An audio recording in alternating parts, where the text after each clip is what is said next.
David Lebrón, soy auditor y bueno, los que aquí me conocen ya saben que llevo en la profesión por un impasse 2004-2012 desde el año 87, o sea que yo soy bastante mayorcito. Y nuestro despacho, junto con el despacho de Ernesto, aunque desde aquí yo le agradezco tanto a él como a Vanessa que nos hayan facilitado este magnífico, ¿no?, edificio para poder retomar lo que desde entonces veníamos haciendo, porque al igual que Samil Asociados tenemos muy claro que una de las formas siempre de enriquecer al propio despacho y a su clientela y que es a través de alinearse con el conocimiento, algo que siempre veníamos haciendo hasta la pandemia y que por desgracia después, entre el tiempo que nos han absorbido, etcétera, otros menesteres, pues no habíamos reiniciado tanto las jornadas, las conferencias, las jornadas de emprendimiento que tenemos, etcétera. A partir de ahora intentaremos todos los meses, ¿no?, retomar este tipo de actividades, y que mejor empezar con la propia, con la jornada de hoy, con la propia Fundación Andaluza que preside don Carlos Pérez Enví, y que ahora él presentará al ponente, al conferenciante, nuestro querido amigo Vieito, con el que yo sí tengo amistades de 2008, o hace muchísimos años, cuando nos conocimos en Costa Rica. Sí. Y lo único que puedo decir que yo llevaba 6 años en Costa Rica, yendo y viniendo prácticamente casi todos los meses, y cuando lo recogí del avión sabía más de Costa Rica que yo, ¿sabes? Yo era el niño de la Wikipedia de aquello entonces, que era leerme aquellos monumentos donde iba para enterarme dónde venía, y él nos dio una lección de dónde estábamos tremenda, ¿no? A mí me encantó sobre todo su sencillez, su lealtad y su amistad con una persona que lo poco que yo lo conocía, y después ya estuvimos en La Coruña, estuvimos en Madrid, pues la verdad es que tengo un recuerdo magnífico, ¿no? Pero bueno, no me toca a mí reconocerle sus méritos, que son muchos, sino a nuestro presidente. Muy bien, pues gracias, David. Muchas gracias a todos ustedes por su asistencia. Y les doy la bienvenida al acto en nombre de la Fundación de Cultura Andaluza con esta conferencia de hoy a cargo de Víctor Rubido, con la que retomamos pues, esta línea de actividad de la Fundación sobre cuestiones de actualidad. El tema sobre el que hoy nos va a hablar Víctor Rubido, la transformación de los medios de comunicación por las nuevas tecnologías. Yo no quiero robarle mucho tiempo porque ustedes han venido aquí a escuchar a Víctor Rubido, no a mí. A mí se me ocurría, como fórmula introductoria, hacer una pequeña reflexión, y es los inventos, de lo que sea, los inventos tecnológicos, en sí mismos, considerados, no son éticamente neutros, no son ni buenos ni malos. Todo depende de para qué se les utilice. Cuando no existía el avión, pues no se podía ir de Europa a América en unas pocas horas, pero tampoco había secuestros de aeronaves, ni se podían utilizar los aviones para atentados terroristas. Esto no es, o sea, que los inventos tecnológicos dependen de para qué se les utilice. La utilización que se haga de ellos es lo que convierte al acto respectivo en bueno o malo. Esto no es una elucubración teórica que se me haya ocurrido a mí hacer aquí, no. La aplicación de este principio al asunto, ¿no?, a la materia cuando nos ocupa, es bien sencilla. Cuando no existían las tecnologías que hoy existen y de las que se valen los medios de comunicación, pues no se podía estar informado al minuto o al directo, ¿no?, de cualquier asunto grave que pudiera existir. Por ejemplo, ahora tristemente, hace 15 días las inundaciones en Valencia, o no se podía asistir en directo a una votación en el Parlamento o a tantas otras cosas, pero tampoco existía entonces la facilidad con la que hoy se puede contaminar a la sociedad con fake news, con bulos, etcétera, etcétera. O sea que todo depende, ya digo, de parte de esto. Quiero con esto decirle que efectivamente el interés, la actualidad del tema que nos ocupa no puede ser mayor. Y para abordarlo, pues hemos tenido tenemos la suerte, el honor de contar con un invitado de campanilla. Vieto Rubido, al que tuve la osadía de abordar sin que él me conociera, pensaríamos en el carro que viene hacia mí, hace a principios de junio de este año, en el aeropuerto de Santiago de Compostela. Bueno, Vieto Rubido ha sido gallego de nacimiento, aunque le encanta Andalucía, como nos ha dicho repetidas veces, un periodista de amplísima trayectoria, de amplísima experiencia. No voy a hacer aquí la enumeración de los reconocimientos públicos que ha tenido en su galardón. Ha sido director durante 10 años en un periódico tan vinculado con esta ciudad como el ABC. En la actualidad es el director del diario El Debate, que no es ningún periódico nuevo, un periódico fundado en 1910, si no recuerdo mal, que tuvo un éxito tremendo en las primeras décadas del siglo XX y durante la República, pero luego Franco no lo dejó publicar, y tiene por tanto pues todos los elementos necesarios para ilustrarnos en profundidad de este asunto que tanta importancia, como digo tiene. Yo no quiero alargar más. Querido Vieto, muchísimas gracias por el honor que nos hace, y tuyo el micrófono y tuya es la audiencia. Muchas gracias.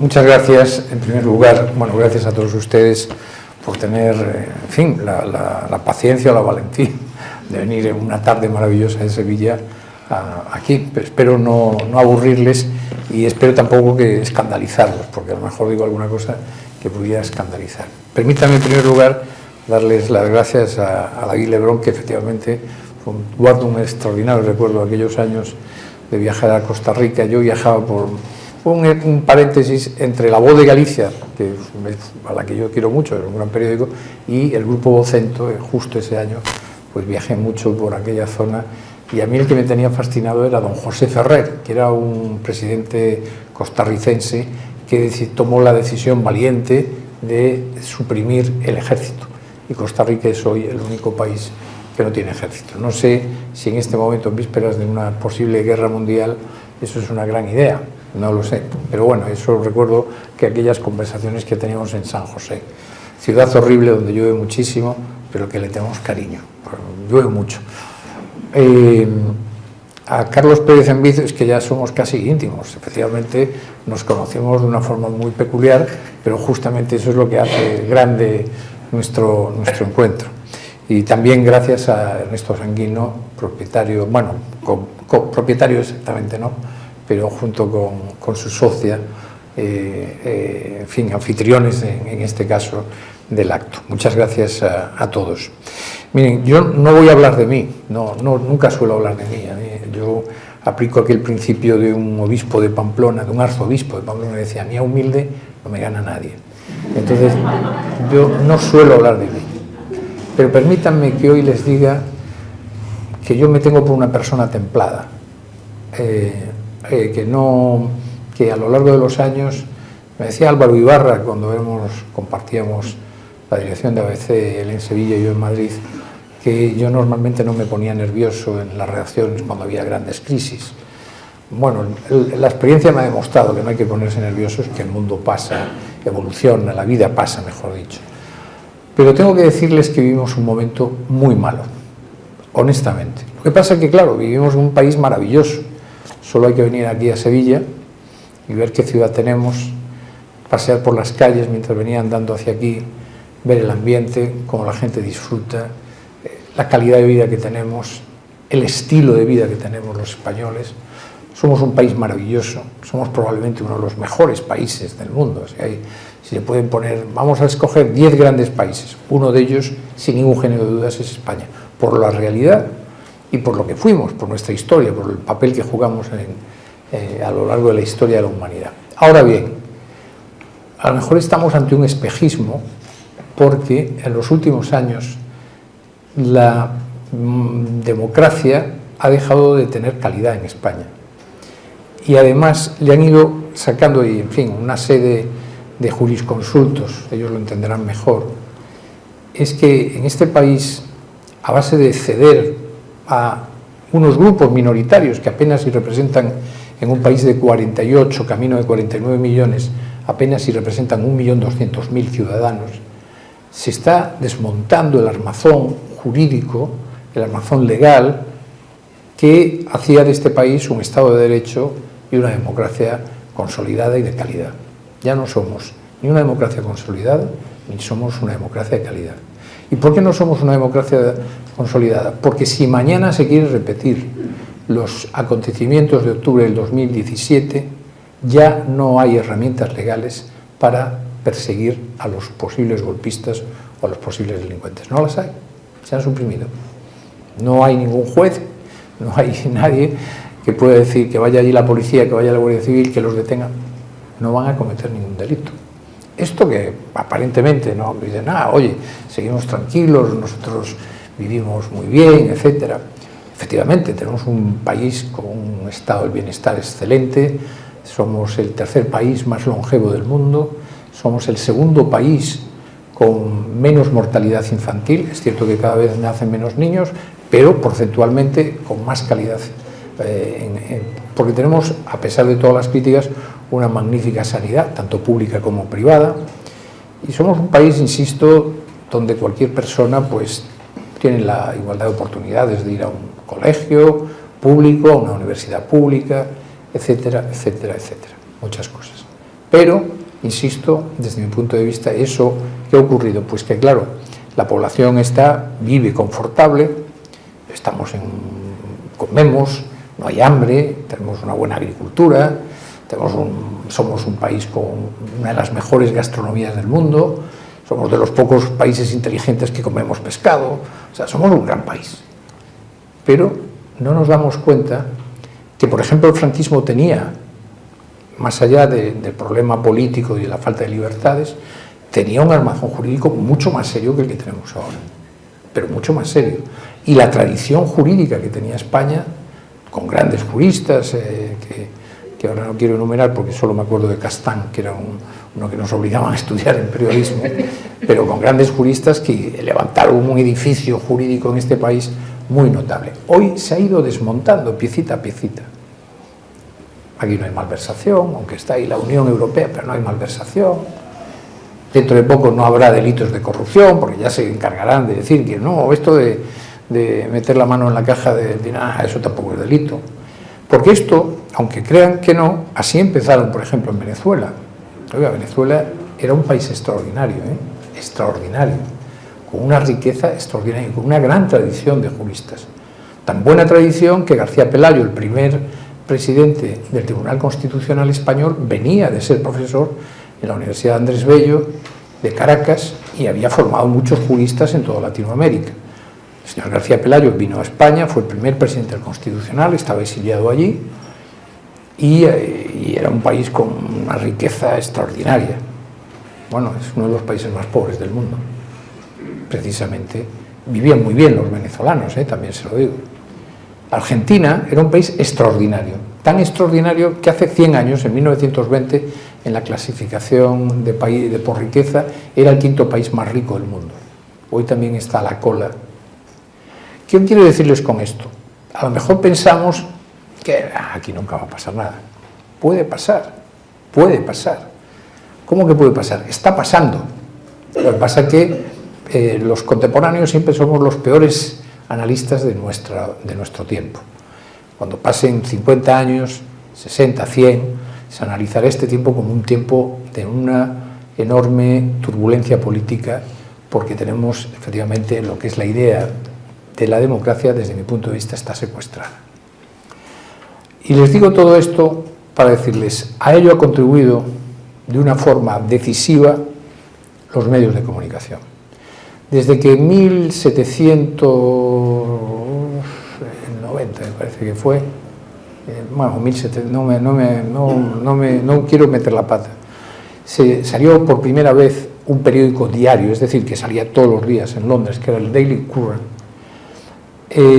Podemos decir que el mundo es mejor, es decir, los periódicos, el fenómeno del periodismo ayudó a que el mundo sea mejor, a que se avance en muchos aspectos y que sobre todo ayude a que la democracia, que es un sistema de opinión pública, permita a través de los medios de comunicación tener ciudadanos informados, ciudadanos con criterio y que voten adecuadamente. Es cierto que Winston Churchill decía siempre, yo creo mucho en la democracia hasta que hablo con mis votantes. Cuando hablo con mis votantes creo que no, que esto de la democracia no. Pero bueno, lo cierto es que los medios de comunicación son fundamentales en la vida de una democracia, de una sociedad libre. Pero ¿qué ocurrió ahora? Está ocurriendo el fenómeno, o sea, ya viene de lejos, pero estamos en plena explosión. Lo que pasa es que nosotros, vuelvo a decirles, somos los peores analistas de nuestro tiempo. Pero está ocurriendo algo muy semejante a lo que ocurrió en 1490, por ahí, antes del descubrimiento de América, que es la aparición de la imprenta. Entonces, en Maguncia, en Alemania, Gutenberg pone en marcha la imprenta. ¿Y qué ocurre entonces? Pues efectivamente Europa entra en una eclosión de guerras de religión, revoluciones, la reforma, la contrarreforma, persecuciones, en fin, todo tipo de situaciones que después viene Carlos I de España, que por cierto hay que llamarle Carlos I de España, no Carlos V, era V de Alemania, pero es I de España, porque si no, no podemos tener ni a Carlos III ni a Carlos IV. O sea, Carlos I de España, el emperador Carlos V de Alemania, y pues en fin, desata las batallas, las guerras de religión, vamos contra el Papa, vamos contra Lutero, éramos la primera potencia del mundo, etc. Y eso era porque la imprenta supone una gran transformación en la sociedad con la profusión de las ideas, la multiplicación, la capacidad enorme que supone la imprenta para propagar ideas de todo tipo, ya fueran a favor de todas las tesis de Lutero o al revés, Castello, Calvino, todos los personajes que en aquel momento en Europa, en una Europa muy culta, para la época, supuso la aparición, el propio Erasmo de Rotterdam, que además era un gran bibliófilo, un hombre que le gustaba mucho cuidar sus libros, etcétera, etcétera. La imprenta fue un acontecimiento extraordinario, pero extraordinario. Piensen que hasta entonces en los monasterios había los copistas y entre copiar un libro a otro tardaban años. Aquí de repente se podía propagar la cultura de una forma, insisto, exponencial, ¿no?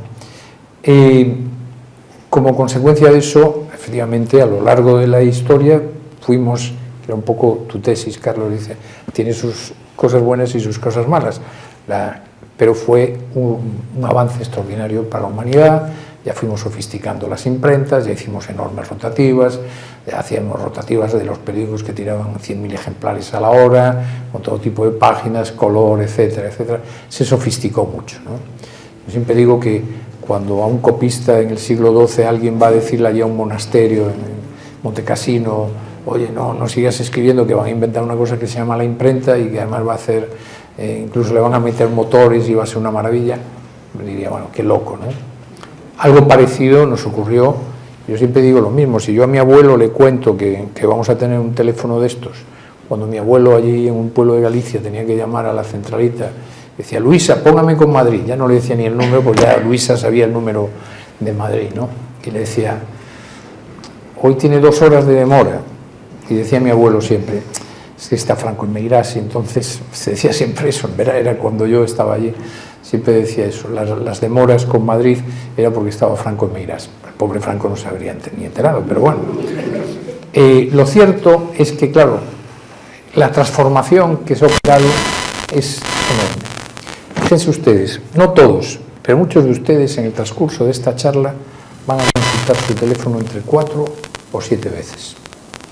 Esto no es un dato que yo me haya inventado, es un dato que aporta la Fundación Telefónica en un informe sobre conectividad en la sociedad española. Y es normal, entre 4 y 7 veces, uno a la hora. Hay quien llega a hacer, según este informe, 100 utilizaciones del móvil al día. No se preocupen quienes lo estén haciendo, que no lo digo, lo cuento siempre. Es decir, es que eso es así. ¿Por qué? Porque lo que ha supuesto y lo que estamos viviendo es el gran cambio de la relación de la ciudadanía con la información. Antes teníamos que esperar a que apareciese un periódico, antes teníamos que esperar o esperábamos a una hora determinada para escuchar un informe, un programa informativo en la radio, incluso a las 9 para ver el informativo X de una cadena de televisión. Hoy ya nadie hace eso. Hoy en realidad la información fluye hacia nosotros, no hay unos horarios concretos, apenas si hay periódicos, etcétera, etcétera. Y eso tiene que ver con el paralelismo que yo les hacía con el caso de la aparición de la imprenta. Es decir, Internet, la revolución digital, es algo semejante a lo que fue la aparición de la imprenta, pero muchísimo de dimensiones infinitamente mayores. Y no solo con unas dimensiones mayores en la transformación de la sociedad, sino que también a una velocidad muchísimo más rápida que lo que supuso la aparición de la imprenta. Es decir, entre que aparece la imprenta y ocurren todas las revoluciones que ocurren en la Europa católica y surge el protestantismo, etcétera, etcétera, pasaron años. Aquí no, aquí algo que caracteriza este tiempo es la velocidad con la que se están produciendo los cambios. Pero se produce además una cosa muy importante, y es que por primera vez una parte del mundo sabe que hay otra parte del mundo. Es decir, siempre hubo ricos y pobres, siempre. Países ricos y países pobres.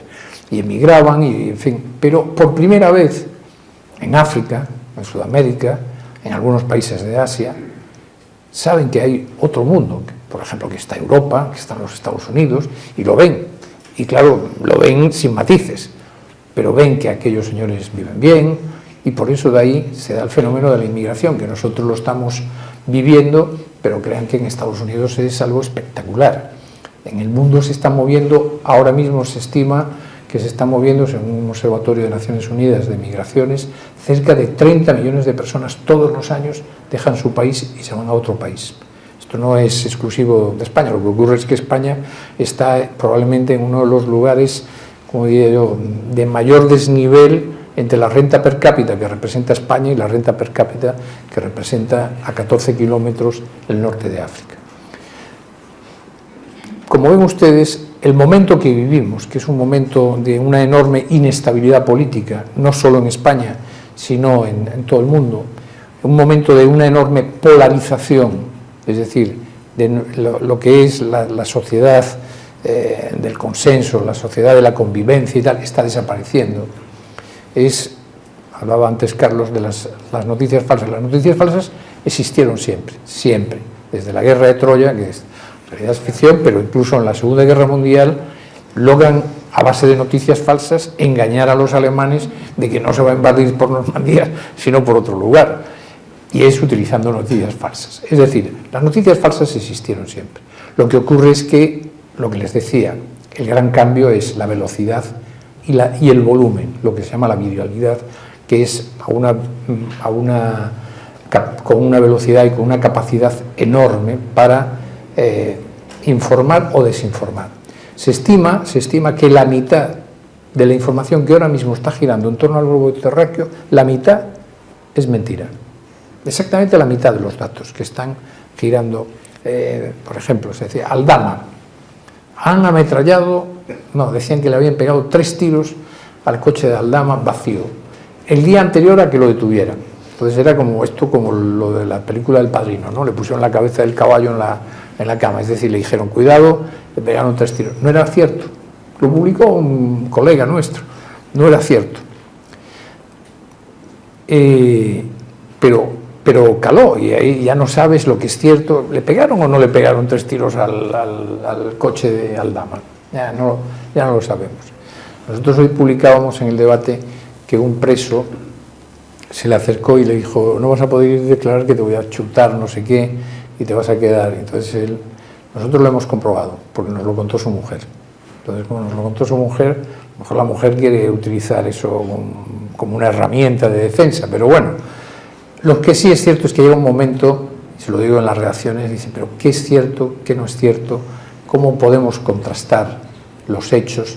Pero no cabe ninguna duda que estamos en un momento en que la relación de la ciudadanía con la información ha cambiado radicalmente. Ni estamos esperando a que nos llegue la información, sino que la información nos viene. Utilizamos el móvil como gran herramienta para la recepción de la información. La compra de ejemplares, yo ahora les iré dando datos, de papel ha caído espectacularmente en todo el mundo, pero en España especialmente, y la gente se ha polarizado, porque aparece una palabra mágica que es el algoritmo. El algoritmo es un motorcito que va por ahí y dice, aquí a don Carlos Envid solo le interesa la Fundación de Cultura Andaluza, la abogacía del Estado con los temas de Hacienda, y no sé si el Betis o el Sevilla o las procesiones de Semana Santa. No lo sé, Carlos, todavía no te conozco lo suficiente. Entonces solo le ofrece eso. Es decir, cuando uno... Y el ERE. Y el ajedrez. Ah, el ajedrez. Yo entendí el ERE, los ERES. Bueno, no. Quiero decir que el motor de búsqueda que cuando tú entras en Instagram o en Twitter, en las redes sociales, o incluso a través de Google ve los periódicos que buscas, entonces te van ofreciendo, incluso el Discovery de Google, te va ofreciendo noticias en función de lo que tú ves. Tengan cuidado porque en una ocasión se nos acercó un señor para reprocharnos que en el debate publicábamos determinadas cosas así como muy de sexo, cosa que no es cierto. Y entonces sacó y dijo, mira, tal, no sé qué. No, se quejaba de que le aparecía publicidad de preservativos, de Durex. Lo que se llama, eso es la publicidad programática, que no la buscas, o sea, tú firmas con un acuerdo con una gran agencia de publicidad y la agencia de publicidad te va dando publicidad en función de lo que ve el motor que a ti te interesa. Es decir, yo, por ejemplo, viajo mucho de Madrid a La Coruña y, claro, de repente siempre me aparecen anuncios de Iberia ofreciéndome vuelos a La Coruña y hoteles en La Coruña, que tengo casa, no la necesito, pero me hacen esa oferta. Claro, esto me decía, es que, claro, me ponen aquí, y le dije, ten cuidado, no vuelvas a hacer esta demostración, porque lo que te aparece va en función de lo que buscas. Entonces, a nada que alguien sepa, ya sabe que tú lo que querías era... Porque yo no, oye, que yo soy muy respetuoso con la vida privada de las personas y faltaría más. ¿Qué quiero decir con esto? Que efectivamente esto ha cambiado radicalmente, radicalmente. No tiene nada que ver lo que vivimos con lo que estamos viviendo. Y la polarización política, la falta de tolerancia, las limitaciones a la libertad, la creación de realidades que no tienen nada que ver con la realidad, permítame la paradoja y la contradicción en sí misma, tiene todo que ver con la eclosión del mundo digital. El periodismo como lo conocíamos ya no es igual, aunque la esencia es la misma, pero ya no hacemos los periódicos como los hacíamos antes. Los programas de radio uno los escucha en el móvil, ya casi no necesitas, puedes escuchar un podcast a las 7 de la tarde de un señor que habla a las 7 de la mañana, y la televisión, llegas a casa y el consumo de la televisión convencional ha bajado espectacularmente y ya la gente ve, consume series e incluso consume 5 capítulos en una tarde, etcétera, etcétera. Es decir, que todos nosotros tenemos una relación con los contenidos de comunicación, ya sea información o entretenimiento, o ocio, totalmente distinta a la que teníamos, por ejemplo, hace 20 años. Claro, 20 años no son nada, ¿no? Pero ha cambiado. Y como consecuencia de eso, está cambiando la forma de comportarse la gente. En Estados Unidos la sociedad se ha polarizado mucho, pero ha tenido mucho que ver precisamente con el mundo de las redes sociales, con el mundo de Internet, etcétera, etcétera. Decía Bill Gates que él temía que en Estados Unidos hubiese una guerra civil, y dijo, que es lo que a mí me preocupó cuando lo leí, dice, la verdad es que no sé en qué bando voy a estar. Claro, es que ya cuando una guerra civil hay dos bandos, llega un momento, en la guerra civil española, sepan ustedes, un dato muy interesante de un estudio que hizo Joaquín Leguina, el 80% de los que participaron en la guerra civil no escogieron el bando, fue el que les tocó. Lo digo porque una guerra civil es un desastre. Y por eso lamento que ahora mismo, de nuevo, se esté tratando de poner una especie de resurrección, utilización de una guerra civil que va camino de haber terminado hace un siglo, hace 100 años, como si estuviéramos también obsesionados con la guerra de Cuba o con las guerras carlistas. Por tanto, y no me quiero alargar mucho porque creo que lo ideal es, si quieren después que abramos un pequeño coloquio que siempre es más divertido y más enriquecedor, pero quería decirles que los medios de comunicación les pasa un poco como el teatro o como el cine. Siempre se dijo, el teatro está en crisis, el cine está en crisis, la prensa, los medios de comunicación están en crisis. Crisis significa mutación, significa cambio, y es lo que ahora mismo está sucediendo. Y el teatro, como les decía, arrastra décadas y décadas de crisis, pero sigue ahí, cambiando, readaptándose, pero esencialmente igual que como lo inventaron los griegos en la antigua Grecia clásica. Y lo mismo le va a suceder a los medios de comunicación. No hay ninguna evidencia en el mundo actual, ni ningún signo en el horizonte que haga pensar que el género humano no necesita comunicarse, no necesita saber el uno del otro, no necesita saber lo que ocurre en la otra orilla. Es imposible imaginar los próximos siglos sin conocimiento, sin interdependencia, sin globalización, sin intercomunicación. Por tanto, la materia prima del periodismo está garantizada. Otra cosa es qué tipo de periodismo y qué tipo de periodismo puede sobrevivir a estos cambios sociales y culturales de los que les he estado hablando y que se están produciendo en este preciso instante. La demostración más palmaria de que el periodismo está en crisis es el hecho de que los medios están prácticamente todos quebrados. No tienen dinero. En realidad, estamos situados un poco atónitos y desorientados ante una gran paradoja, que es la comunicación va a más, pero el periodismo va a menos. Sobre todo está en crisis el periodismo tradicional, tal y como lo conocemos, ¿no? Y los síntomas son numerosos, pero basta con citar uno para hacernos una idea de su importancia. Hace años que los periódicos de papel van camino de la desaparición. Estarán ustedes acostumbrados a comprar el ABC Sevilla, el Diario de Sevilla, el Marca, el AS, el Estadio Deportivo se llama de aquí, ¿no? Están vendiendo poquísimo, 3.000 ejemplares, 4.000 ejemplares. Con eso no se sustenta ninguna plantilla. Los jóvenes no se interesan por esa forma clásica de informar. La media de edad, aunque habrá gente joven aquí que compre periódicos, pero la media de edad que compra periódicos son 60 años, de 60 para arriba. Los jóvenes, como digo, no les gusta esa veterana forma de comunicación, pese a que con todo sigue siendo probablemente más solvente y más creíble que los vídeos de TikTok o todas aquellas cosas que pueden ver en Instagram. ¿Por qué está pasando esto? Porque el entorno social está cambiando, como les dije antes, a una enorme velocidad.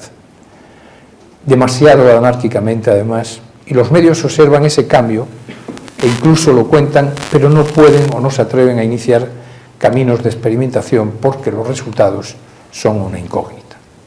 Para los periodistas, lo único que hoy es cierto es que el futuro es incierto. Pero esa idea no debe confundirnos. La crisis de la prensa no es un fenómeno futuro, es tan actual como ella misma. De hecho, se pueden identificar muchas amenazas que en el presente están poniendo en peligro la escasa fortaleza que en los últimos años le está quedando.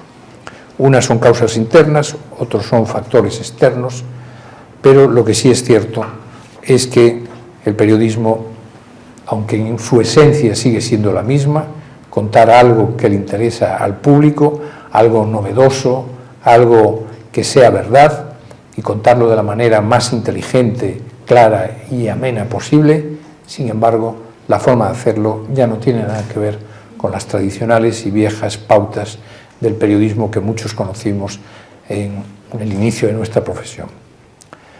De las cuestiones básicas, de las dos cuestiones básicas, mejor dicho, que conforman la identidad de los medios de comunicación, que es qué contamos y cómo lo contamos, cuestan dinero.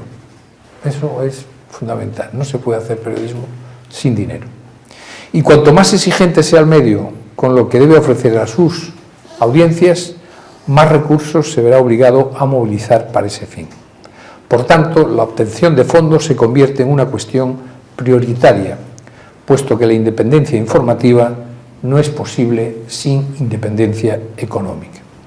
Yo solía decirle siempre a los redactores de los periódicos que dirigí que teníamos la obligación moral, el mandato moral de ser rentables, porque en la rentabilidad estaba nuestra independencia. Sin embargo, disponer de dinero no garantiza tampoco la independencia, ni asegura la credibilidad del medio. Es preciso que la procedencia de los ingresos sea transparente y esté diversificada. Históricamente, la prensa, considerada solvente desde el punto de vista informativo, ha basado su plan de negocio en dos vías: la venta de ejemplares y la venta de espacios publicitarios. La radio lo hacía vendiendo exclusiva y lo hace vendiendo exclusivamente publicidad, como también la televisión, aunque la televisión está en un proceso también de transformación enorme a base de mantenerse con la publicidad, que en España, y después podremos detenernos un poco, tiene la peculiaridad frente al resto de los países de la Unión Europea de vivir en un duopolio que solo beneficia, curiosamente, a empresas editoras extranjeras, asunto que merecerá la pena que nos detengamos. Solo les doy un dato.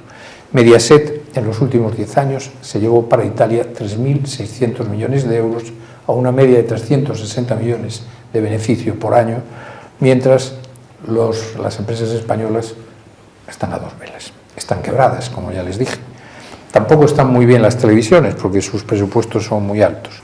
En Internet también se ha inventado lo del muro de pago, que es un fracaso estrepitoso en el mundo entero, a excepción de dos medios que son el Wall Street Journal y el Financial Times.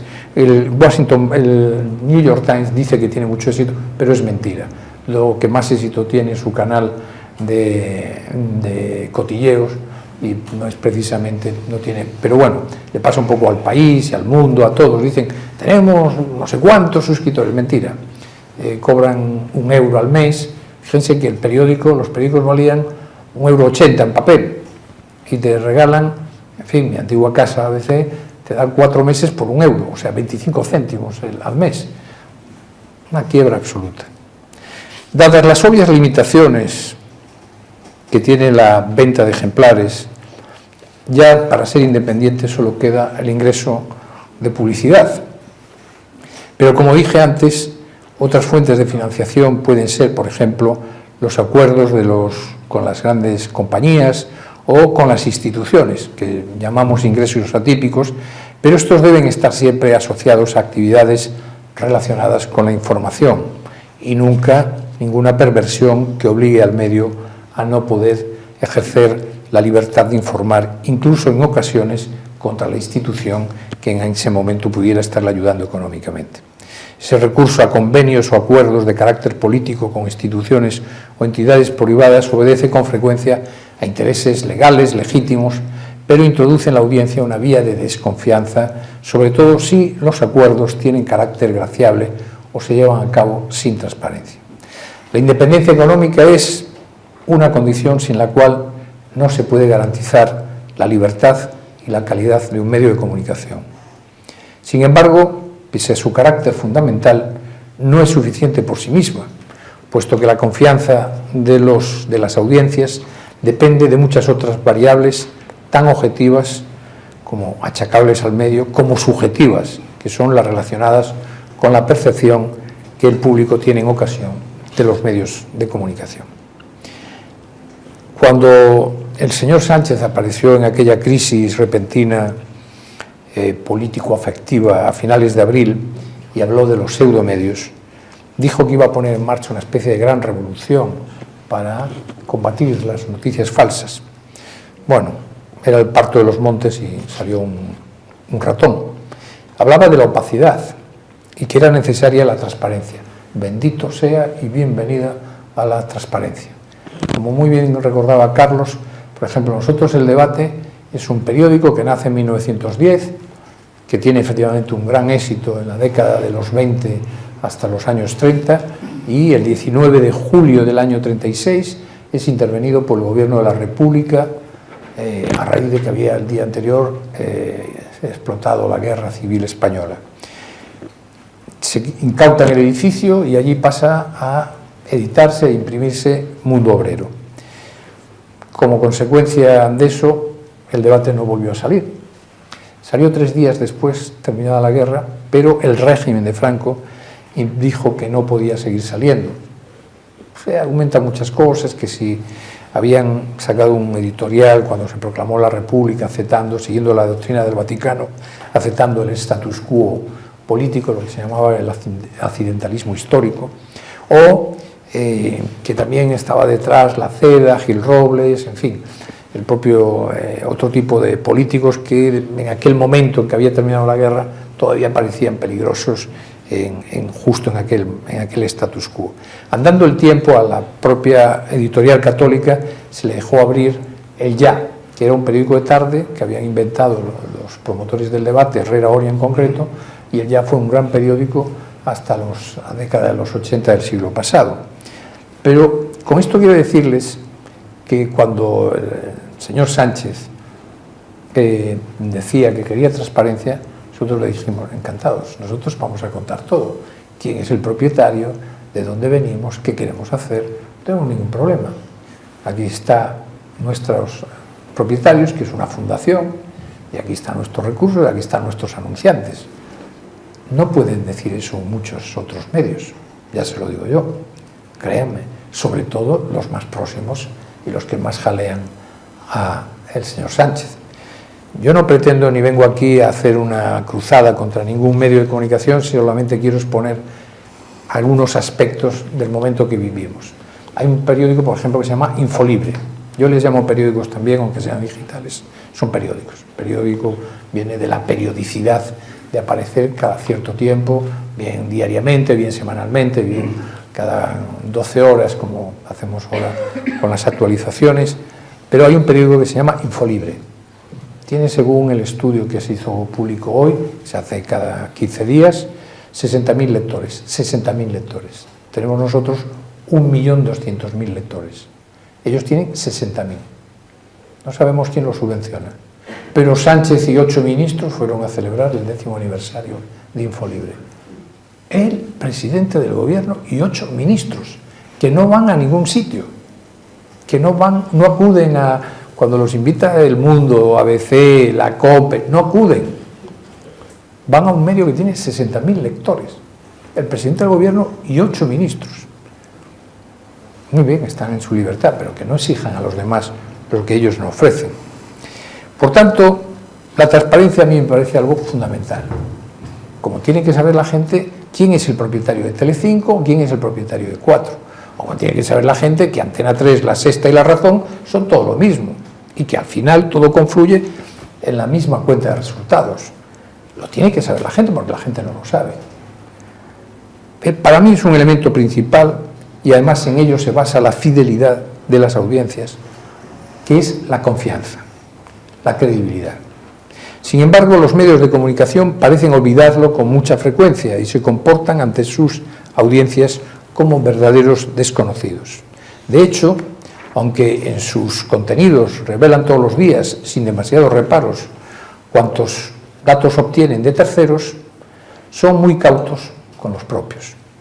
Hasta el punto de que en muchos casos las audiencias encuentran dificultades para conocer información básica del medio, como es la composición de su consejo de administración, la cuenta de resultados, su línea editorial o cómo se financian en general.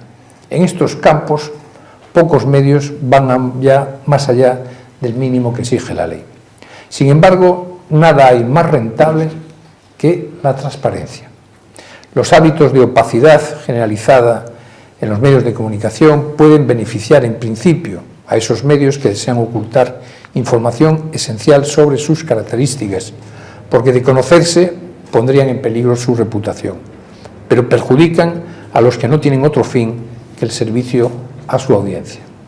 La claridad sobre los objetivos empresariales y editoriales tiene que ser ya un elemento distintivo de los medios de calidad, independientemente de su línea informativa o ideológica que asuman como propia. No es la adscripción a un planteamiento político determinado, sino su ocultación lo que resulta mal entendido por el público. Yo puedo decirles que si en 3 años hemos obtenido en el debate un crecimiento extraordinario, es el mayor crecimiento de un medio digital en menos tiempo. En 3 años hemos superado el 1 millón de lectores diario. ¿Cuál es el secreto? Me preguntan muchos compañeros. Oye, ¿pero qué hacéis exactamente? Yo he llegado a una conclusión. Defendemos valores. Nosotros defendemos, y es lo que nos da una personalidad, defendemos una serie de valores. Por ejemplo, defendemos la unidad de España. Por lo tanto, somos muy críticos con los grupos independentistas. Defendemos la libertad, pero la libertad en todos los amplios sentidos. La libertad de pensamiento, la libertad de movimiento, pero también la libertad económica. Defendemos la propiedad privada, porque sin propiedad privada no hay libertad.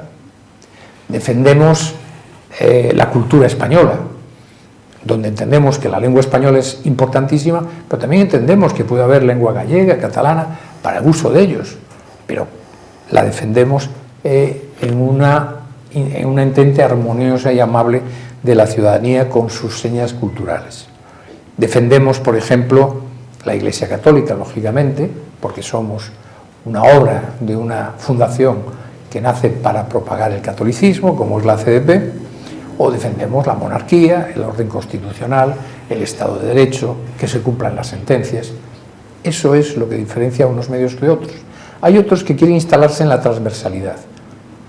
Yo defiendo y entiendo, mejor dicho, que otros compañeros, que otros medios defiendan exactamente aspectos distintos a los nuestros. Lo que no entiendo es esos que quieren defender todo, porque el que defiende todo no defiende nada. El hecho es que la audiencia esté dispuesta a pagar por recibir información, porque como les dije al principio, hacer información es caro. Cuando ésta se ha convertido ya en un producto gratuito o casi gratuito y revela la existencia de cuando alguien quiere pagar por un medio, hay un vínculo de afinidad entre el receptor y el emisor. Y eso se da con mucha frecuencia, pero cada vez menos en los clásicos periódicos de papel. Voy terminando para decirles que creo, sin embargo, que una de las causas por las que también están en crisis los medios de comunicación es porque los periodistas dejamos de ser periodistas. Es decir, ahora yo tengo muy mala opinión de los periodistas, me van a decir ustedes, pero ¿cómo dice usted eso si es periodista? Bueno, yo creo que los periodistas ya no constituimos una minoría intelectual, literaria e ilustrada como ocurría en el siglo XIX, pero tampoco somos exactamente los equivalentes a una cadena de producción. De acuerdo con los cánones actuales, en una empresa de cualquier sector, las tareas que exigen pensamiento y toma de decisiones, la gestión, corresponden al área directiva, mientras que las que exigen acción, transformación de la materia prima, ventas, se reserva a la división industrial o de producción. Sin embargo, las empresas periodísticas mantienen una peculiaridad que las aleja de este estándar de división del trabajo. Los periodistas constituyen evidentemente el área de producción, pero su actividad principal reside en el pensamiento y en la toma de decisiones. Se trata de una tarea eminentemente intelectual que requiere, por tanto, cierto grado de libertad, de autonomía y de improvisación. Pero los periodistas hemos renunciado a esa capacidad de libertad, de autonomía e incluso de improvisación. Se entiende fácilmente con un ejemplo sencillo, una redacción que funcione con los parámetros típicos de una oficina, con una fijación de horarios de entrada y salida, con la realización de tareas exclusivamente por encargo del superior, fracasaría en su intento de mantener una vinculación viva con sus lectores. Pues eso justamente es lo que está ocurriendo. Hemos perdido esa capacidad que tenía el periodismo de gestionar algo que es fundamental, la actualidad. La actualidad es caótica, y los periodistas tratan de ordenarla. En 30 minutos de un informativo, en 80 páginas de un periódico de papel o en los huecos que le da su formato en Internet. Nunca sabemos cuándo se va a morir un papa, cuando se muere el presidente de un gran banco, o cuando la naturaleza va a descargar, como descargó hace 15 días, 3 veces o 4 veces el cauce del Ebro sobre una comarca. Teníamos información, efectivamente, de que iba a haber una tormenta. Es más, hay incluso sobreinformación. Tenemos mucha información, pero no sabíamos que iba a tener las consecuencias que tuvo. En las primeras horas no nos imaginábamos que iba a haber más de 200 muertos. Los periodistas por eso gestionamos algo tan caótico como es la actualidad, pero hemos renunciado a algunas de las características que hoy, no hoy, sino que antes caracterizaban al periodismo. Hoy más que nunca el periodista es un tipo que milita, que tiene la camiseta y que está dispuesto a justificar cualquier cosa del bando que él ha tomado la decisión de apoyar. Yo, como les dije al principio, no quiero hablar de mí, pero tengo que decirles una cosa, y se lo dije a varios compañeros en algunas tertulias, tanto en la COPE como en 13, como en algunas televisiones a las que acudo con frecuencia. Yo no milito en ningún partido, nunca milité en ningún partido. Tengo una serie de ideas, tengo una serie de valores, tengo una visión de la vida y la pongo en valor y la utilizo. Todos somos hijos de un entorno, de una familia, de una formación, de unas ideas, de unas lecturas.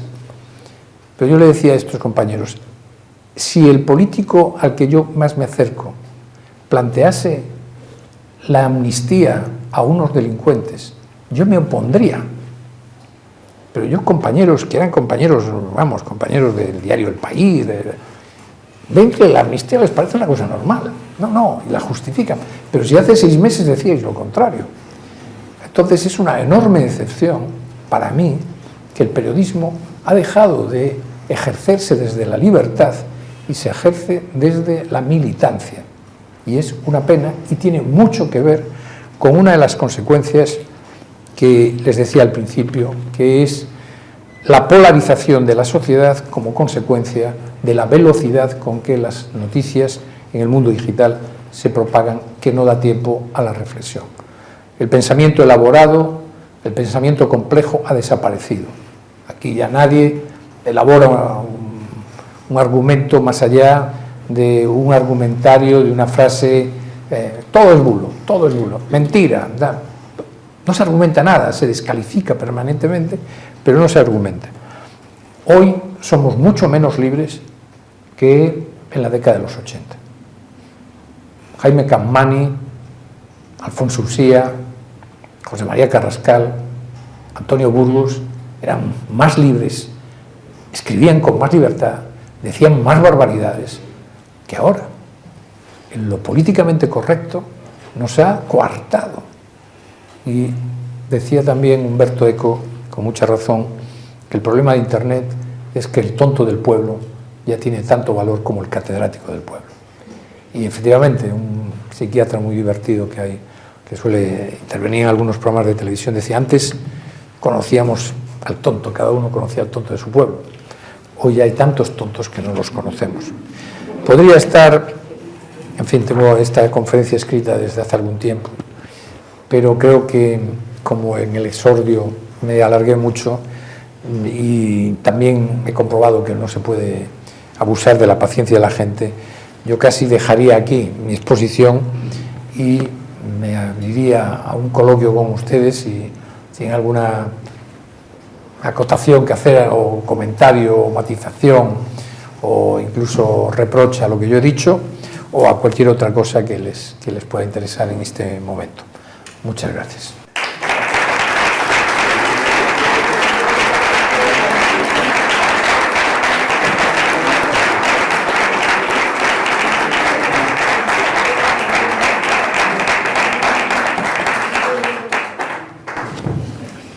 Hay ¿Quién se anima a plantear algo? Venga. Sí, ¿cuál es la solución? Se facilita.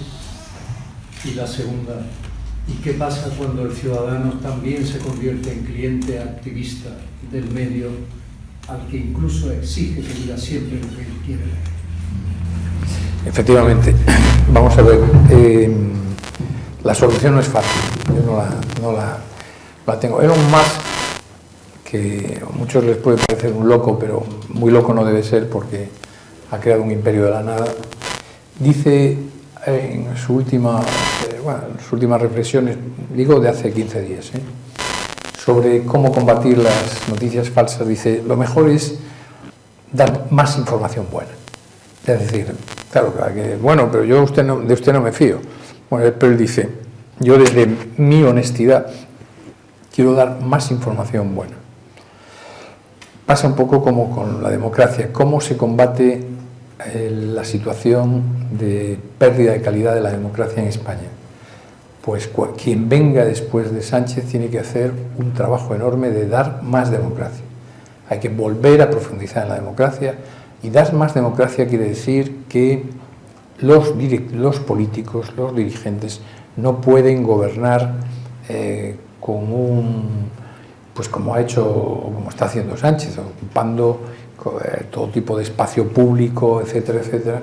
Bueno, ya se decía en la época de Felipe González, yo entonces era bastante más joven que ahora y participaba en una tertulia de José Luis Balbín en Antena 3, en la hora cero. Y Balbín siempre decía, a Felipe solo le falta dirigir el Orfeón Donostiarra. O sea que ya entonces había como... Bueno, pues se ha ido a peor. Se ha ocupado mucho más, por lo menos en aquella época aún había, en fin, se guardaban algunas formas. Por tanto, la solución, más información de calidad, sin ningún género de dudas. Y yo creo que, en fin, de todos modos, creo que lo primero que hay que hacer es diagnosticar la situación. Tenemos como les dije al principio, yo creo que estamos viviendo uno de los peores momentos, no somos conscientes. Yo cuando venía para aquí, venía hablando con mi compañero Luis Ventoso y me decía, vamos, él, que siempre es un poco trágico con estas cosas, decía, esto es un desastre, tal, fíjate. Y yo, lo que nos faltaba, la Tercera Guerra Mundial. Bueno, yo espero que no lleguemos a eso, yo en eso sí soy más optimista, pero lo que no cabe duda es que también tenemos nosotros una cierta responsabilidad. Las audiencias tienen una cuota de responsabilidad importante. Oiga, no vea usted en determinado programa. ¿Qué es lo mejor que se puede hacer? Porque me pone muy nervioso. No lo vea. Tiene usted 20.000 alternativas. Es que yo no lo lea. Tiene usted muchas cosas otras que leer. Afortunadamente hay mucha oferta. Y es que no lo vote. O vote usted como, en fin, vote usted pensando incluso a veces la sofisticación democrática de que aunque me gustaría votar a fulano no va a gobernar.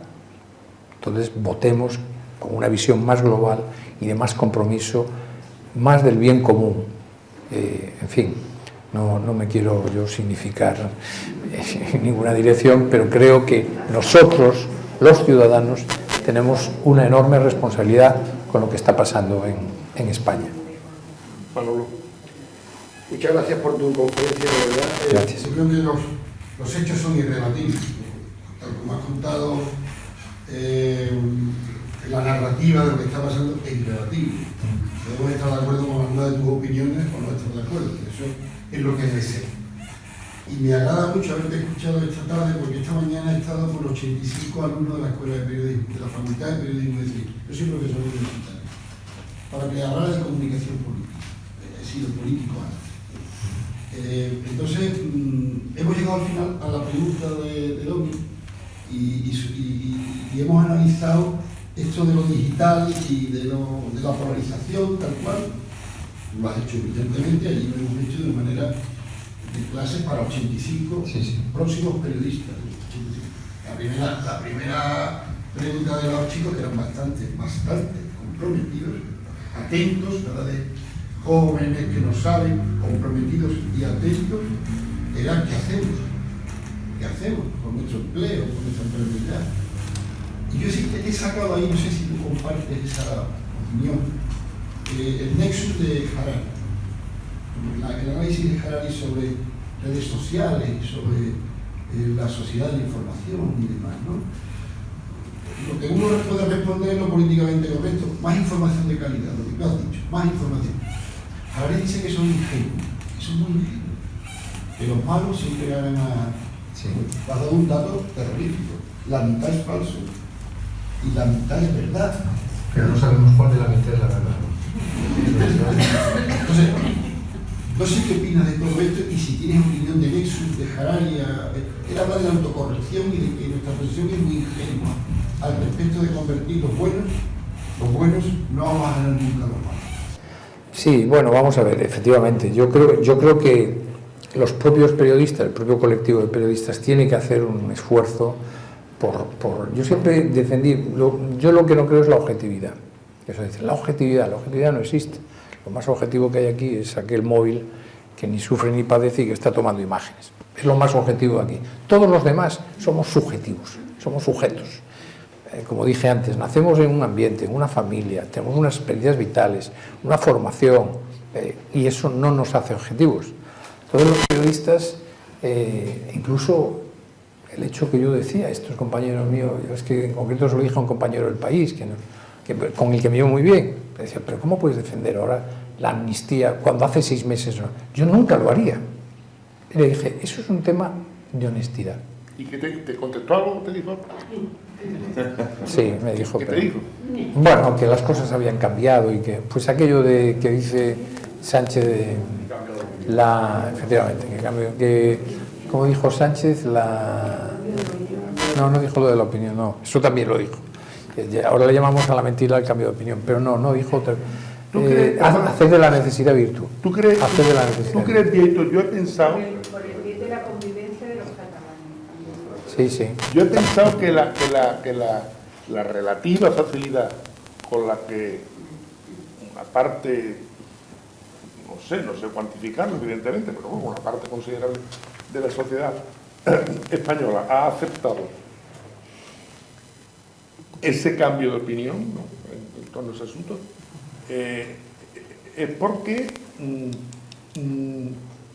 frente al paradigma, o digamos frente a la alternativa, es decir, me trago la amnistía con lo que se supone de indignidad, ¿no?, nacional, ¿no?, frente a decir, no, combato la amnistía porque sí. Hay otra alternativa que se antepone, que se sobrepone, que es la izquierda y la derecha. Y yo creo que por un tema generacional, la guerra civil que has dicho tú antes, va para 100 años ya, sí, pero todavía vivimos los hijos de los que hicieron la guerra. Todavía vivimos los hijos de los que hicieron la guerra. Que se los contamos a nuestros hijos, hay temas históricos, sociológicos que te demuestran que todavía en la generación de los nietos se mantiene todavía viva, o sea, en el ámbito familiar, se mantiene viva porque se cuenta, aunque uno no lo haya vivido, pero recuerda lo que se ha dicho siempre en tu casa. Entonces, es una influencia que se va debilitando lógicamente con el paso de las generaciones, pero que no han pasado todavía el suficiente número de generaciones en España como para que las secuelas de la guerra civil estén totalmente superadas. Algo de eso queda, creo yo, en mi opinión. Entonces eso se antepone a cualquier otra consideración. Esto que le he dicho, pero esto lo dicen los nuestros, no son los nuestros, pues si no son los nuestros, yo creo que eso se antepone, porque si no me resulta incomprensible cómo efectivamente se puede aceptar. Oiga, el que no, hoy digo, no, pero he cambiado de opinión. Ya, pero usted puede cambiar de opinión en cosas que sean opinables, pero en una cuestión de principio. No, pero lo de la guerra civil, primero, yo no creo que las generaciones de nuestros padres y de nuestros abuelos hablasen, no sé la experiencia de cada uno. La experiencia de mi familia es que no se hablaba apenas de la guerra civil. No se hablaba de la guerra civil. Yo creo que la guerra civil se ha retomado en este tramo de la política como un elemento precisamente de fake news, porque se miente mucho sobre la guerra civil y sobre efectivamente una derecha que tampoco, Es que el gobierno de la República en 6 meses asesinó a más de 2.000 personas. Es que se llevaron por delante no sé cuántos sacerdotes y monjas. Entonces, vamos a ver, es que parece que la República era la Arcadia Feliz, es mentira. Pero yo no quiero ya entrar en eso, aunque efectivamente, a lo mejor el abuelo de Urtasun, que es ministro de Cultura, que está contra los toros, resulta que era coronel de requetés en Pamplona en la Guerra Civil. No sé si el abuelo le hablaba a Urtasun de eso, de los que mataban los requetés. El abuelo de Fernando Galindo, el letrado de las Cortes del Congreso de los Diputados, es el nieto de Lola Olaso. El Lola Olaso era el tipo que más salía en el nodo después de Franco. Y yo ya, no, tampoco, vamos, ya somos... Pero el Lola Olaso, después de Franco, era el que más salía. Pues su nieto es el que dijo que la amnistía era perfectamente legal, eso sí, después de sustituir al primer letrado de las Cortes que dijo que no. Entonces, María Teresa Fernández de la Vega, su tío, José María Fernández de la Vega, fue el parlamentario que en noviembre del año 76 más se opuso a la ley de reforma política que había presentado Adolfo Suárez, que defendió Fernando Suárez y que diseñó Torcuato Fernández Miranda. Pues José María Fernández de la Vega dijo que eso era el cataclismo. Su intervención fue más vehemente que la de Blas Piñar. Solamente se opusieron Blas Piñar y él. Y su hermano, el padre de María Teresa Fernández de la Vega, no era parlamentario, pero era el jefe de la Inspección de Trabajo y dijo lo mismo. Eran dos furibundos franquistas que decían, ¿qué estoy diciendo con esto? Hombre, vamos a superar esa página y dejen ustedes de tirarse a los abuelos, porque mire usted, el abuelo suyo era el Lola Olaso, el otro era Fernández de la Vega, el otro era el padre de Chávez, el que fue presidente, que era coronel franquista. Vamos a dejar eso ya y vamos a superar. La transición fue un espectáculo de social, de convivencia, de ciudadanía, de civilización del pueblo español. Y tratar de cuestionarlo ahora, porque unos nenés, como son Pablo Iglesias o Pedro Sánchez, de una cultura básica, de 4 rudimentos, y que viviendo en este mundo, del mundo digital, donde todo es superficial, eso sí, siempre se dice, de hecho se dice los periodistas, pero es aplicable a ellos, que tienen un conocimiento oceánico de 1 milímetro de profundidad. Eso es lo que les dicen 4 lugares comunes. Les ha venido bien durante un tiempo entrar en esta... estar hablando de Franco.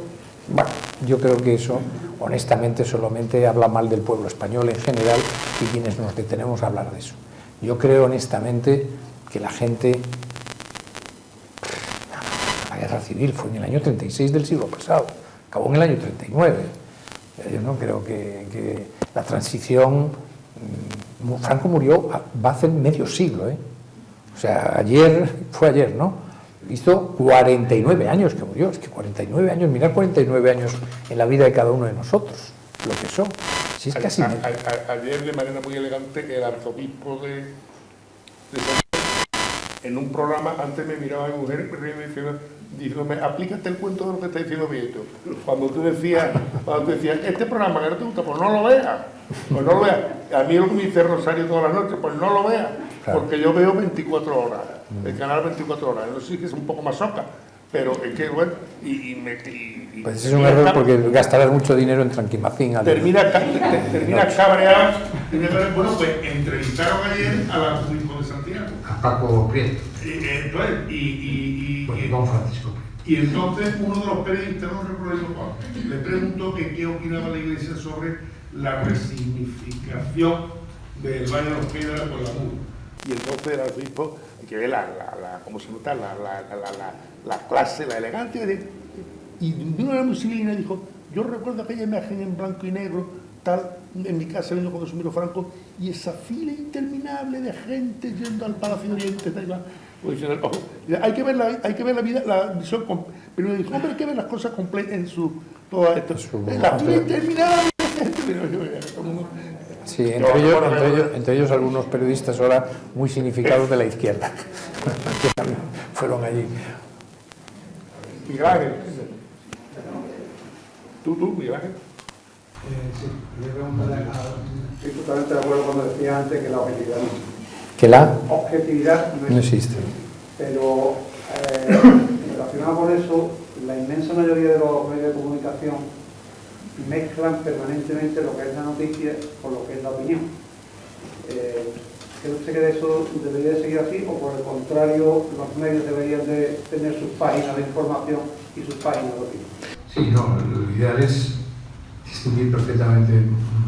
Manolo Martín Ferrán, yo tengo una gran admiración por Martín Ferrán, trabajé muchos años con él y él decía siempre noticias veraces, opiniones independientes. Es decir, que uno puede... La verdad hay que contarla. Yo escribí un libro cuando salí a veces que lo titulé Contar la verdad, ¿no? Es cierto que, como saben, Immanuel Kant decía que había que contar la verdad como por encima de todo. Y ponía un ejemplo, dice, si vienen a matar a mi madre y me preguntan dónde está mi madre, yo diré dónde está, aunque la vayan a matar. Bueno, bastantes años después, en Francia, apareció Benjamin Constant, otro filósofo más joven, pero que todavía compartió tiempo con Kant, y dijo, no, yo no estoy de acuerdo. Si vienen a matar a mi madre, yo no, porque hay un valor superior a la verdad, que es el amor. Y había un filósofo francés,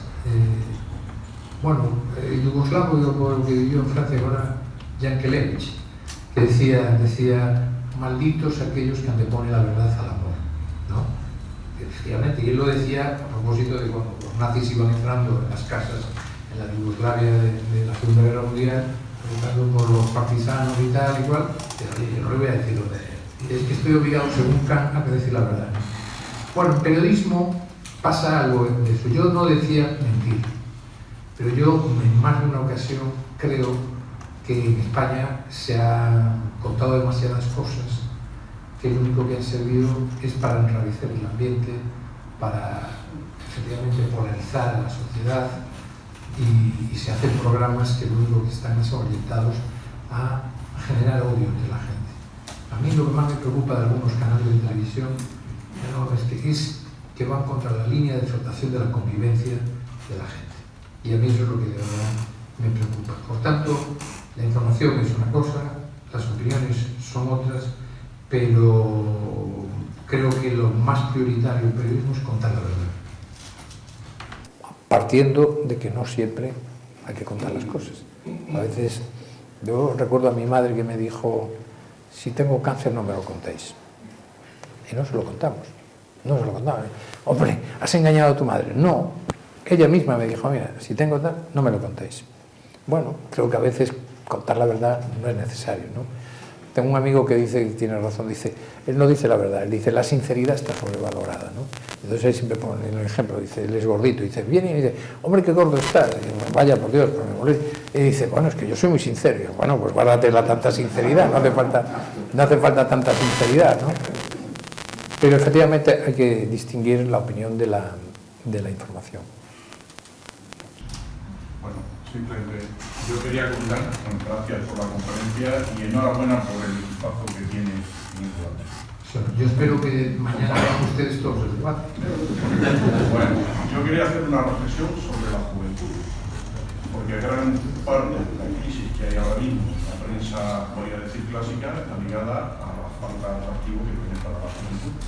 Encuentro que la juventud, lo vivo en mi casa, como tres personas en torno a los 20, 30 años, cuando esa horquilla, ya no tira de televisión y ya no consulta los periódicos clásicos. Entonces va más bien a canales de YouTube o a Instagram y ahora me están enganchando. Realmente con lo que veo me estoy quedando sorprendidísimo de qué cantidad de información y qué calidad dan algunos canales. Yo soy consciente de que hay algunos que son basura, ¿eh?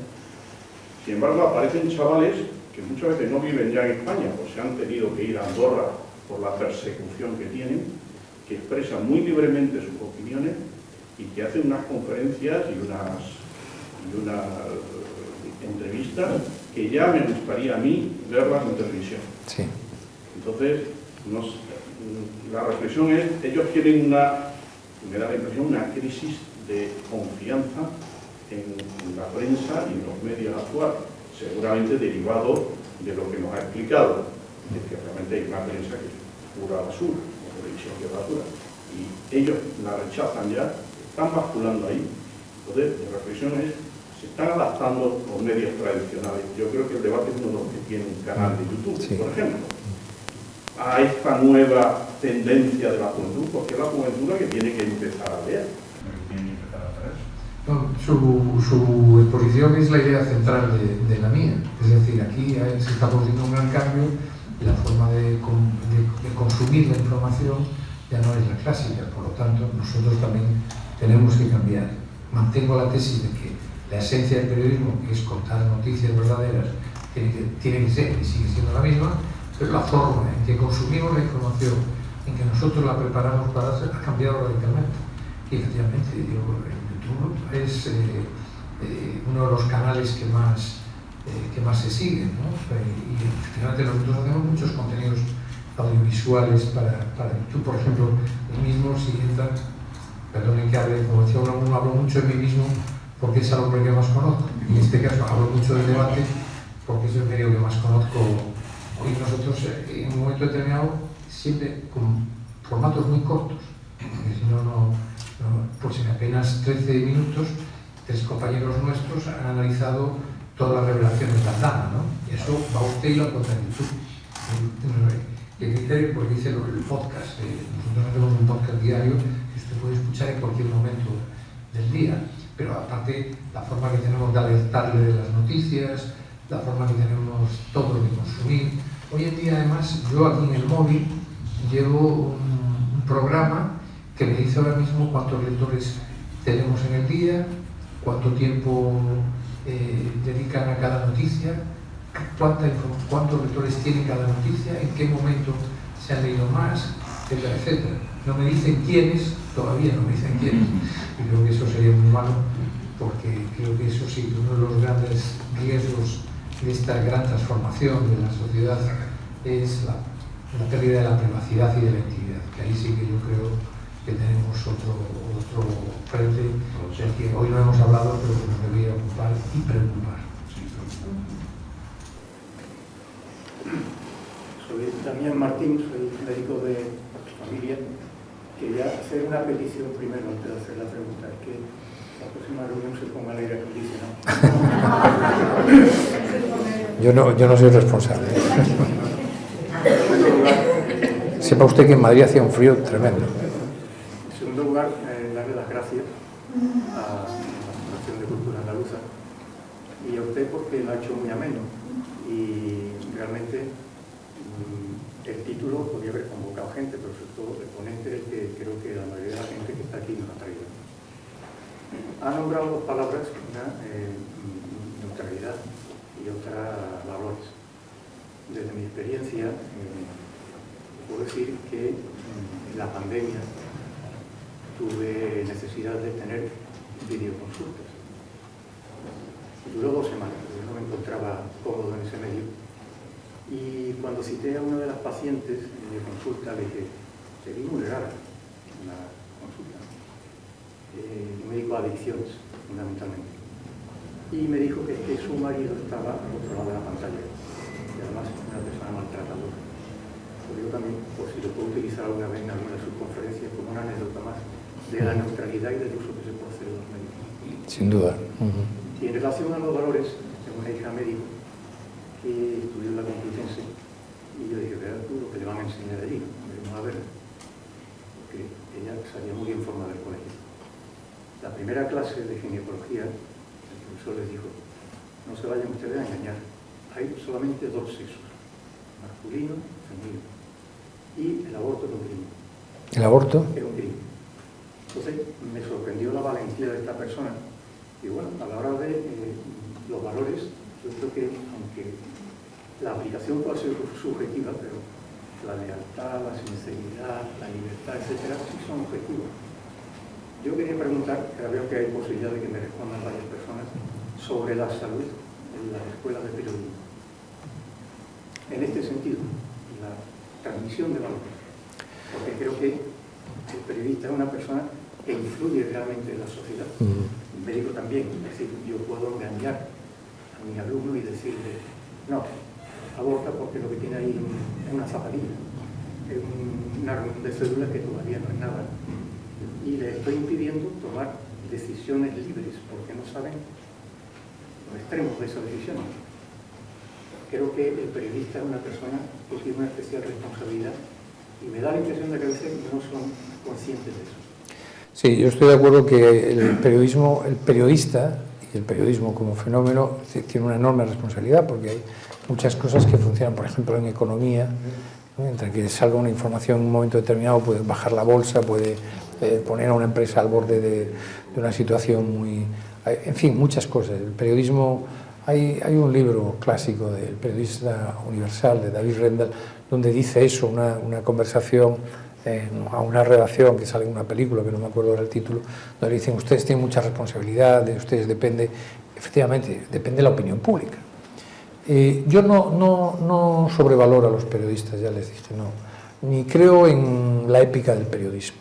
Yo nunca me levanté pensando que voy a derribar a un presidente de gobierno, ni nunca, les digo la verdad, me levanté queriendo hacerle daño a nadie, nunca. No, insisto, lo dije al principio, no soy ningún santo, me gusta mucho San Agustín, una frase que tiene, dice, ni ingenuo ni prepotente. Yo no soy ni ángel ni demonio, pero desde luego nunca quise utilizar el periodismo contra nadie. Lo que pasa es que sí entiendo que es una gran herramienta para favorecer la convivencia, yo sin duda alguna. Mire, la enseñanza, claro, vamos a ver, antes, perdona que no, Manolo hablaba de... Sevilla fue, yo creo que la cuarta facultad. Cuando yo fui a estudiar a Madrid, cosa que recomiendo vivamente, que yo creo que una de las grandes cosas es que teníamos que irnos de nuestra ciudad, de estar... Bueno, esto es lo del... Me temo que... Bueno, además creo que lo veo. Yo creo que hay que marcharse de donde uno nace, irse. A mí, los 5 años en Madrid, no solo fueron a la facultad, fue vivir en Madrid, fue asumir responsabilidades, vivir en un colegio mayor, con la gente de media España. Ya en aquel momento, y perdónenme la digresión, solamente había 3 facultades de periodismo: Barcelona, Pamplona y Madrid. Y la inmensa mayoría nos íbamos a Madrid, la inmensa mayoría. Y allí conocías un canario, un tipo de comidas, un tipo de... Bueno, muy bien. Ibas al teatro, ibas al cine, vivías todo aquel ambiente que yo creo que es muy sano y que yo creo que lo hemos frustrado a base de crear universidades como que coge un salero y echa por toda España. En Galicia hay una gran universidad de más de 500 años, Santiago de Compostela, una gran tradición en medicina, y ahora hay 7 campus universitarios. Como consecuencia de eso, hay 50 facultades de ciencia de la información en España. 50. Es una barbaridad. Yo siempre le digo, ¿pero qué hacéis con 50 facultades? Si sale 100 licenciados ahora graduados, 100 por cada una de las facultades, la Universidad Española está volcando al mercado 5.000 periodistas que no tienen ningún medio de la capacidad. Yo no me quise detener antes en la enorme crisis económica, pero puedo decirles que, salvo las televisiones, y para eso por poco tiempo, todos los medios están quebrados. No tienen capacidad. En ABC ahora mismo se ha planteado un ERE para echar la mitad de la plantilla. Pero no por nada, no es porque sea, al contrario, me consta que son muy buenos empresarios, pero es que no entra dinero. Pues ahí tenemos. Entonces, en esas 50 facultades hay de todo. Hay buenos profesores y los hay. Yo siempre les reivindico la figura del maestro, y al decir maestro estoy hablando desde el maestro hasta el gran profesor universitario. Yo creo que cuando tienes un buen profesor te deja huella para toda la vida. Yo recuerdo a mi profesora de Historia y Com, que para mí fue la mejor de toda mi vida. Recuerdo a mi profesora de Redacción Periodística en la Complutense. Recuerdo los que me dejaron huella. Y creo que no recuerdo los que no, pero no cabe duda que un profesor tiene una gran oportunidad de manipular a los alumnos. Sin duda alguna. Y en periodismo, claro, estás formando tipos que casi los estás formando para que manipulen en la buena o en la mala dirección. Probablemente un ingeniero agrónomo, pues bueno, en fin, ya no puede manipular tanto. Como esto el cambio climático también, pero ya no... Es una profesión que, digo, yo no estoy nada de acuerdo con el sistema educativo que tenemos ahora. Yo cerraría todas las facultades. Creo que los periodistas lo que tienen que ser, básicamente, son unos tipos muy bien formados, que hayan estudiado Derecho, Económicas, Literatura, Historia, pero la historia es fundamental para los periodistas, y después incluso si pudieran hacer dos carreras y después un máster dedicado a eso. Y yo cerraría las 50 facultades y orientaría todos esos fondos, tranquilizaría a los profesores y van a tener otros lugares. Y que sepa que yo también me llamo Damián de segundo.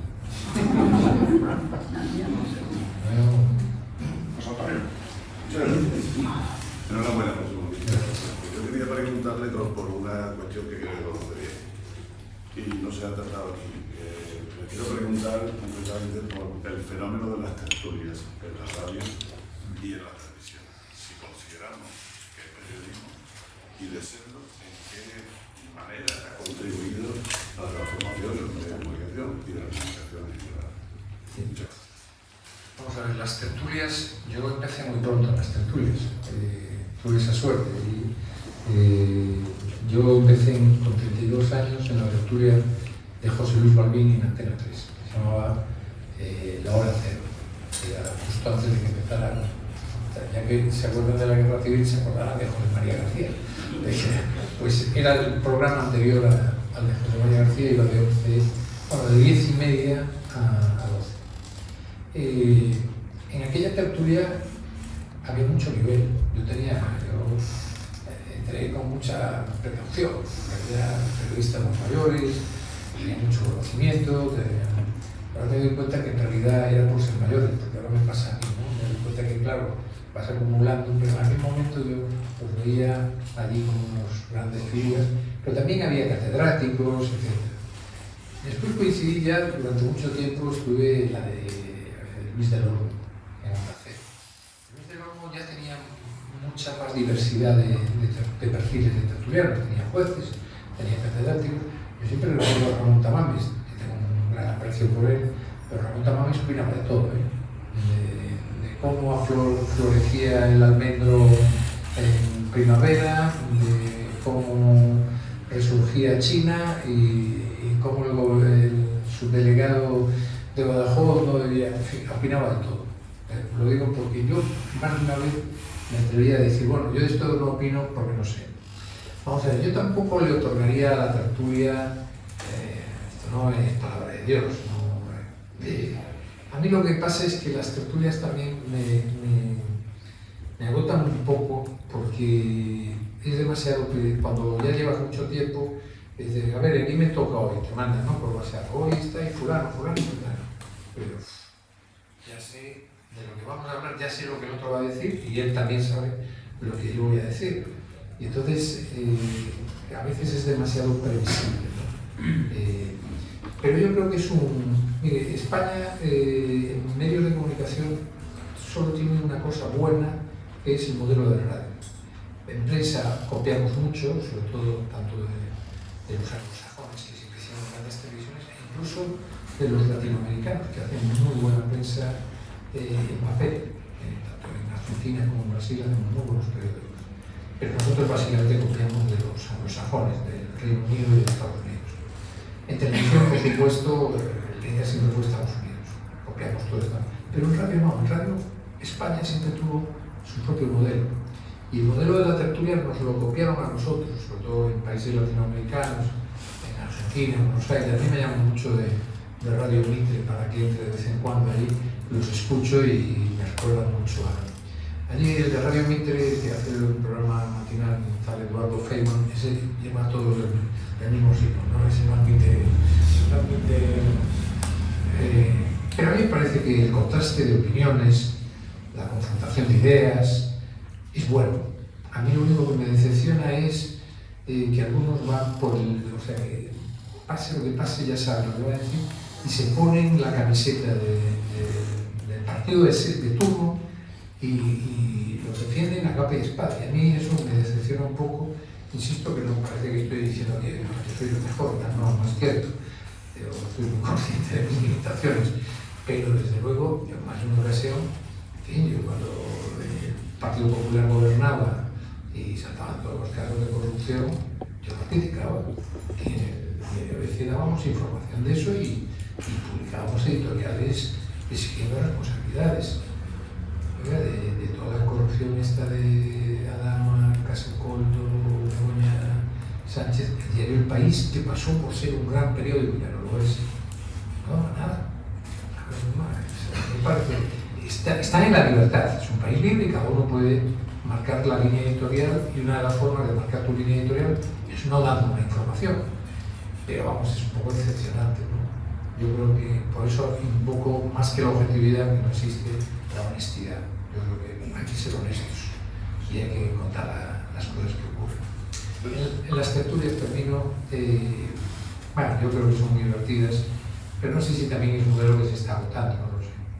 Lo que pasa es que también les digo una cosa, es lo más barato que hay. O sea, lo más barato que hay es poner a 4 señores a hablar. Eso es lo que cuesta. En el argot de la televisión a eso le llaman saliva. Lo más barato de la televisión es saliva. Una media hora de una serie puede costar un capítulo 800.000 euros, si es buena. 2 horas de 4 tipos de allí hablando, 800 euros. 800 euros, entre los 4. Yo, al hilo de lo que ha planteado Sancho, yo me atrevería a hacerte una sugerencia, de hecho, que creo que entronca con mi opinión, podría ser una de las grandes contribuciones de los medios de información a la elevación del nivel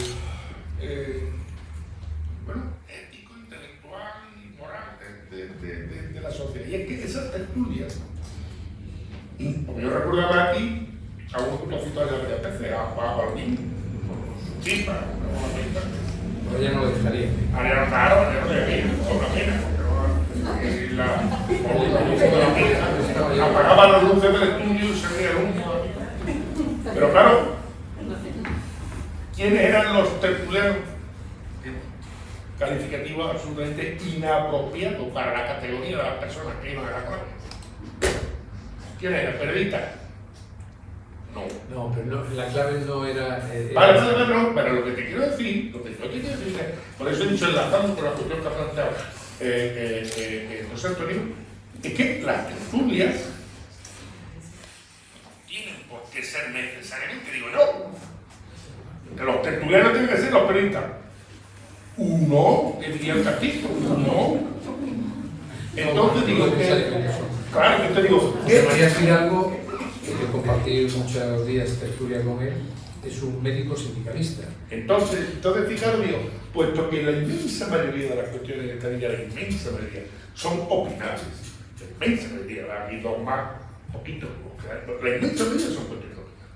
Bueno, yo creo que una gran aportación de los profesionales, de los medios, sería la siguiente: organizar tertulias, donde tampoco hay que decir, como usted es periodista ya prohibido, pues también para los periodistas, evidentemente, pero en donde se invitara a especialistas de un tema, y si se sabe, que normalmente se sabrá, pero está, que todo el peso, a nivel de preparación similar, pero que piensan distinto, pues invitarla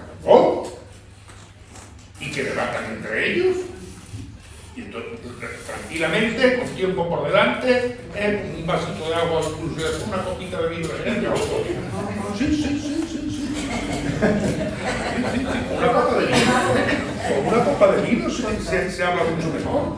Que uva sabe, con una copa de vino se habla mucho mejor. Ya no me atrevo a decirlo del tabaco, porque esto lo quito por salir aquí para formar un lado. Pero con una copa de vino se habla mucho mejor que un dos.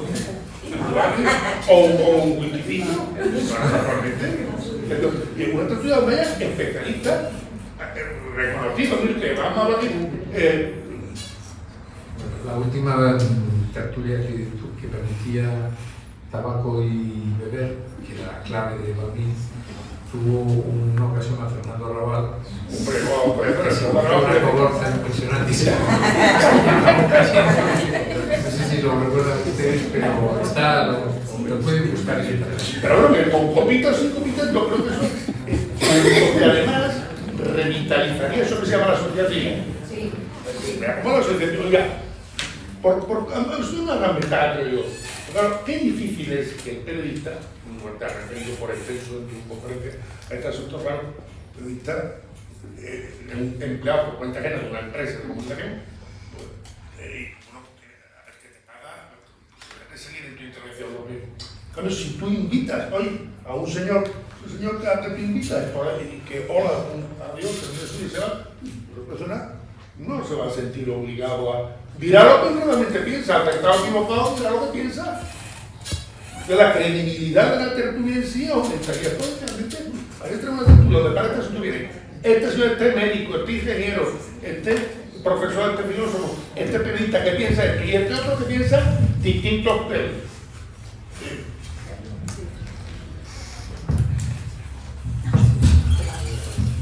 Yo creo que sería una gran aportación. Y enlazo y termino yo lo que hace el pasado. Si uno compara, uno coge cualquier periódico de los que existen hoy en día y lo compara con un periódico de hace 50 años, se verán muchas diferencias. Una de ellas, fíjate una de ellas, la categoría literaria de los colaboradores, las personas que firmaban, que publicaban los periódicos hace 50 años, no tiene nada que ver con... ¿Qué pasa? Que la profesionalización de los medios de comunicación, entre otras cosas, corrígeme si me equivoco, ha hecho, no ya por cuestión de filiofobia, sino que tiene poco espacio para el colaborador externo. Entonces, de la misma manera que la calidad del periódico ha caído por eso, por la calidad de la tertulia igual, si trae, allí hablaba en la tertulia del 24 horas, un periodista, se puede decir, Chema Crespo, y hablamos de inseguridad. ¿Inseguridad? No es periodista. No es periodista, no. Es el padre de un personaje, él es economista y es el gestor de un periódico que se llama Público. Público. Y decía que en España no había inseguridad. ¿Cómo? Si inseguridad pública no hay. Yo creo que podemos terminar porque tampoco quiero abusar de la paciencia de la audiencia, que eso... Sí. Pero Phil Graham, que era el editor del Washington Post, que se suicidó y dejó a su pobre viuda Catherine Graham con el muerto de hacerse cargo de un periódico y tal. Lo hicieron muy bien y tuvieron el gran protagonismo de Watergate. Pero Phil Graham, en una convención de editores, dijo: lo que diferencia al buen periodista del mal periodista es que el bueno reconoce su error. Esa es la diferencia. Es decir, cuando te equivocas, yo, como me equivoqué antes y me han precisado ahora, no fue una tertulia de Balbín de la clave, sino en una de Sánchez Ferroso, donde se cayó para atrás. Fernando Roa, de Sánchez Ferroso, de Sánchez de Dragón, por eso, de Sánchez de Dragón, que era Sánchez de Ferroso, no valía para nada, que era sobre libros, ¿no? Bueno, ahí se cayó para atrás. Bueno, pues muchísimas gracias.